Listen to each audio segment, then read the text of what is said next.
শ্রী শ্রী নবতরুণ গীতা শিক্ষা নিকেতনে তৃতীয় প্রতিষ্ঠাবার্ষিকী উদযাপন। চট্টগ্রামের ইপিজেডস্থ বন্দরটিলা জেলেপাড়া মতন মেম্বার কলোনিতে অবস্থিত শ্রী শ্রী নবতরুণ গীতা শিক্ষা নিকেতনে তৃতীয় প্রতিষ্ঠাবার্ষিকী উপলক্ষে 2 দিন ব্যাপী বর্ণাঢ্য ধর্মীয় অনুষ্ঠানমালার আয়োজন করা হয়। গত 21 ও 22 মে 2026 খ্রিস্টাব্দ 7 ও 8 জ্যৈষ্ঠ 1433 বঙ্গাব্দ বৃহস্পতিবার ও শুক্রবার উৎসবটি অনুষ্ঠিত হয়। সচেতন সনাতনী গীতা সংঘ ইপিজেড চট্টগ্রামের পরিচালনায় আয়োজিত এই অনুষ্ঠানে জগৎবাসীর শান্তি ও মঙ্গল কামনায় বিভিন্ন ধর্মীয় আচার অনুষ্ঠান, গীতাপাঠ, আলোচনা সভা, ভক্তিমূলক সঙ্গীত ও প্রসাদ বিতরণের আয়োজন করা হয়। মঙ্গল প্রদীপ প্রজ্বলন ও সন্ধ্যা আরতির মধ্য দিয়ে উৎসবের শুভ সূচনা হয়। পরে অনুষ্ঠিত হয় মহতী আলোচনা সভা ও ভক্তি সঙ্গীতাঞ্জলি। নিকেতনের শিক্ষার্থীরা ভক্তিমূলক সঙ্গীত পরিবেশন করে উপস্থিত ভক্তবৃন্দকে মুগ্ধ করেন। দ্বিতীয় দিন 22 মে সকাল 7:01 উষা কীর্তনের মাধ্যমে দিনের কার্যক্রম শুরু হয়। এরপর সমবেত গীতা পাঠ, বাল্যভোগ নিবেদন, শ্রীমদ্ ভগবত গীতা পাঠ, রাজভোগ নিবেদন ও প্রসাদ বিতরণ অনুষ্ঠিত হয়। নন্দিত গীতা সুধাকর শ্রী প্রদর্শন দেবনাথ গীতা পাঠ পরিবেশন করেন এবং পৌরোহিত্যের দায়িত্ব পালন করেন শ্রী রামকৃষ্ণ বৈষ্ণব।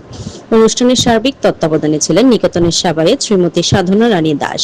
আয়োজক কমিটির সভাপতি শ্রীযুক্ত বাবু শিপন চন্দ্র দাস, অর্থ সম্পাদক শ্রীযুক্ত বাবু সুমির দেব ও সাধারণ সম্পাদক শ্রীযুক্ত বাবু বিপ্লব আচার্যের অনুষ্ঠানের সফল বাস্তবায়নে গুরুত্বপূর্ণ ভূমিকা পালন করেন। বিকাল 5:01 জগৎবাসীর শান্তি ও মঙ্গল কামনার মধ্য দিয়ে 2 দিন ব্যাপী এই ধর্মীয় অনুষ্ঠানের পরিসমাপ্তি ঘটে।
Thank you.